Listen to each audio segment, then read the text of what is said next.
Saudara, seorang pria di Kota Makassar, Sulawesi Selatan dianiaya dua orang pria saat sedang makan coto di Kota Makassar, Sulawesi Selatan.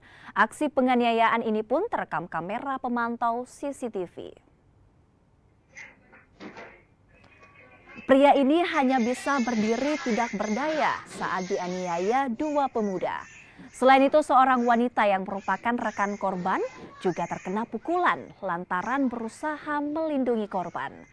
Kejadian ini berawal ketika korban mempertanyakan salah satu pelaku pemukulan yang mengacungkan jari tengah ke korban.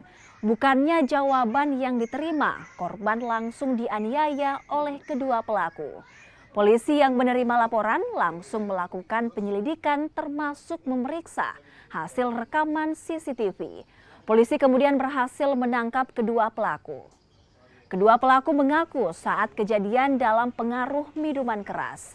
Selain menganiaya korban, pelaku juga mengambil ponsel milik wanita rekan korban. Lelaki NS ke Polsek melakukan tentang terjadinya penganiayaan dan perampasan terhadap diri korban. Kami dari tim Resmob Panakukang langsung melakukan serangkaian penyelidikan di mana pada saat korban makan di warung coto di Jalan Abdullah Daisirwa, korban sempat melihat salah satu pelaku mengacungkan jari tengah terhadap diri korban, sehingga korban mempertanyakan kepada salah satu pelaku dan tiba-tiba kedua pelaku langsung melakukan penganiayaan dan perampasan HP